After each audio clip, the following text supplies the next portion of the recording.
Citizen news కి స్వాగతం. ఈ నెల 19న అఖిల భారత బంజారా స్వర్ణోత్సవాలు జరుపుతున్న సందర్భంగా రాష్ట్రం నుండి ప్రతి ఒక్కరు కూడా పాల్గొని విజయవంతం చేయాలని మాజీ ఎంపీ రవీందర్ నాయక్ పిలుపునిచ్చారు.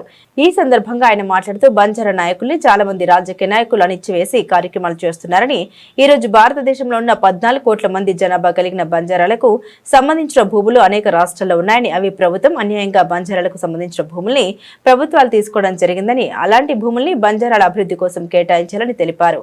ఇలాంటి అనేక విషయాల కోసం బంజారాలకు చాలా అన్యాయం జరుగుతుందని, ఆ విషయాలపై కూడా ప్రజలందరూ కూడా గమనించాలని, అందుకు ప్రతి ఒక్కరు కూడా ఏకం కావాలని బంజారా సోదరులకు పిలుపునిచ్చారు. ఈ కార్యక్రమంలో బంజారా నాయకులు తదితరులు పాల్గొన్నారు. వాళ్ళు అక్కడి నుంచి డిస్టర్బ్ చేసి అక్కడ వైస్రాయ భవన్ కట్టించినారు. ఆ వైస్రాయ భవనే ఈరోజు రాష్ట్రపతి భవన్. ఈరోజు అదేవిధంగా రాష్ట్రపతి భవన్ ఎదురుగా నార్త్ బ్లాక్, సౌత్ బ్లాక్, తర్వాత పార్లమెంట్ భవన్, పార్లమెంట్ భవన్ మీద రకాబ్గంజ్ గురుద్వారా. అదే దేశం గురించి మానవాళికి తమ జీవితాలను త్యాగం చేసి తమ దగ్గర ఉన్నటువంటి ధనాన్ని కూడా వినియోగం చేసి దేశ సమగ్రతను, దేశ ఐక్యతను, సంస్కృతి సాంప్రదాయాన్ని కాపాడినటువంటి గొప్ప జాతి బంజారా జాతి చరిత్రను కనుమరుగు చేసినారు. ఆ చరిత్రను తిరగరాయడానికే ఈరోజు బంజారా భారత్ని మనం ప్రారంభిస్తున్నాం. దానికి మరి కంటిన్యూగా ఆ రోజు రాయసీన హిల్స్లో ఉన్నటువంటి భూమిని 350 ఎకరాలు, ఆ భూమి మీద ఈరోజు Rashtrapati Bhavan, parliament Bhavan, north south block, మరి Rakabganj gurudwara, boat club, India gate ఈరోజు మనం చూడడానికి మరి మన ముందు ఉన్న విషయం. అయితే మనం అవి అడగడం లేదు. మేము ఎందుకు అంటే మేము మా చరిత్ర చెప్తున్నాం, మా యొక్క త్యాగాలను తెలియజేస్తున్నాం, ఈ ప్రపంచానికి తెలియజేస్తున్నాం. తెలియజేయడానికే బంజారా భారత్. అయితే ఆ యొక్క భూమిని వారు లాక్కొని బంజారాలను క్రిమినల్ ట్రైబ్స్గా ముద్ర వేసినారు. ఖానా బదోస్ అని ఉర్దూలో అంటారు. క్రిమినల్ ట్రైబ్స్గా ముద్ర వేసి మనల్ని చెల్లాచెల్లి చేసి ఆ రోజుల్లో బ్రిటిష్ వారితో పోరాటాలు చేస్తూ మన వాళ్ళు వందలాది వేలాది మంది ప్రాణత్యాగాలు చేసినటువంటి చరిత్ర ఈరోజు ఆ చరిత్ర అంతా మేము లాగినాము. చరిత్ర అంతా మన దగ్గర ఉంది. అదే రకంగా ఈరోజు హిందువుల ఠేకేదారులు ఎవరైతే ఉన్నారో, హిందువులను మేము కాపాడుతున్నామని ఠేకేదారులు ఎవరైతే ఉన్నారో, ఆ రోజు నిజంగా హిందువులను బలి తీసుకుంటుంటే, హిందువులను చంపేస్తుంటే, సిక్కు గురువులు వాళ్ళని ఆదుకోవడానికి, వాళ్ళని బతికించడానికి యుద్ధం చేస్తుంటే, ఆ యుద్ధంలో ముఖ్యమైనటువంటి యొక్క పోరాట యోధులు లక్కీషా బంజారా తన అనుయాయులు 1000 మంది ఆ రోజు ప్రాణాలు పోగొట్టుకున్నారు. ఇది చరిత్ర. హిందువుల రక్షకులకు నేను తెలియజేస్తున్నా, అసలు హిందువులను రక్షించింది, సిక్కు గురువుల వెంబడి ఉండి రక్షించింది బంజారా అనే విషయాన్ని కూడా ఈ రోజు నేను ఈ సందర్భంగా తెలియజేస్తున్నాను. అదే రకంగా ఆ తర్వాత స్వతంత్రం వచ్చింది. వారి సంధి లక్కీ రాథోడ్ బుకియా, వారి సెగాసన్ ఇంకో సంబంధికుడు మరి రాజా సింగ్ చౌహాన్. ఇది చరిత్ర, బంజారాల చరిత్ర. ఈ చరిత్ర కలిగినటువంటి యొక్క జాతి మరి ఆ రోజుల్లో ముఖ్యంగా మొఘలుల కాలంలో మొఘలులతో మంచి సంబంధాలు, వాళ్ళ సత్సంబంధాలు కలిగినటువంటి జాతి.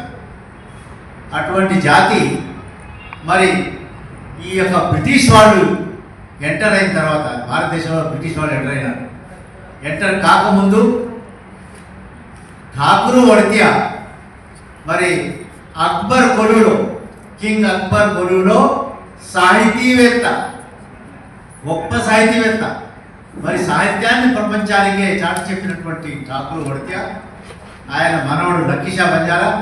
లక్కీషా బంజారాకి ఆయన ఆసియా ఖండంలోనే ఒక బాహుబలి, ఆసియా ఖండంలోనే అత్యంత ధనవంతుడు, ఆసియా ఖండంలోనే మరి ఆర్కిటెక్ట్ అయినటువంటి యొక్క లక్కీషా బంజారా వారి యొక్క సడ్డగుడు, బావమర్ది కూడా సడ్డగుడు కూడా అతనే మరి మక్కన్ షా లవాన్.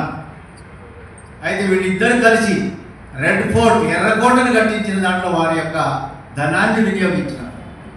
అదేవిధంగా పక్కనే ఉన్నటువంటి హర్యానాలో లోహాగఢ్ కిలా, 7,000 ఎకరాలలో లోహాగఢ్ కిలా నిర్మించి ఆ కిలా ద్వారా తమ యొక్క రాజ్యాన్ని స్థాపించినటువంటి లక్కీ షా బంజారా, మక్కన్ షా రవాణా ఢిల్లీలో ఉన్నటువంటి యొక్క రాయసీన హిల్స్, అంటే ఈరోజు బంజారా హిల్స్ ఏ విధంగా మన దక్కన్ పీఠభూమిలో ఉందో, హైదరాబాద్లో ఉందో, అదేవిధంగా రాయసీన హిల్స్ ఢిల్లీ అందు ఉన్నది.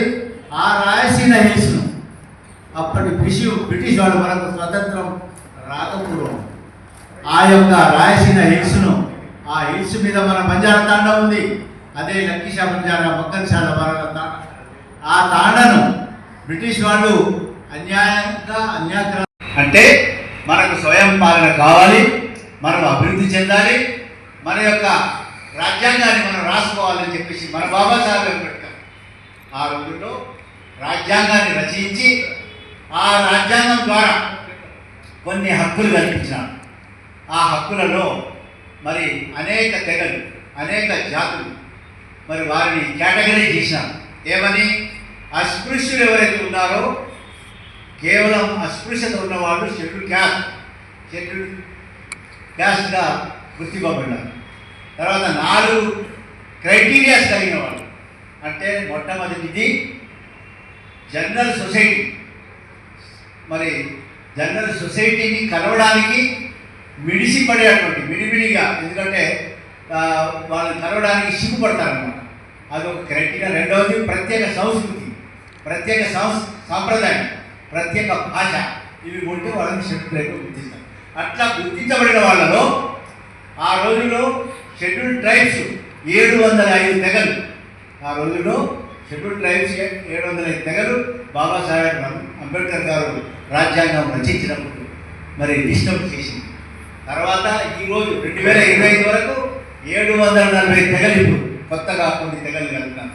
వీళ్ళందరినీ ఆదివాసులు, ఆదిమ జాతులు, షెడ్యూల్ తెగలు, షెడ్యూల్ సముదాయాలు, ఆదివాసీ సముదాయాలని అంటారు తప్ప కేవలం ఓండుకోయలే ఆదివాసులు తక్కిన 703 తెగలు ఆదివాసులు కాదన్నట్టుగా చిత్రీకరించి ఈ మన పాత్రికేయులు కొంతమంది new intellectuals, white collar people ఆదివాసులు కేవలం 2 తెగల వారే ఓండుకోయాలని, మిగతా వాళ్ళెవరు ఆదివాసులు కానట్టు ఈ యొక్క సమాజాన్ని విడదీసినారు.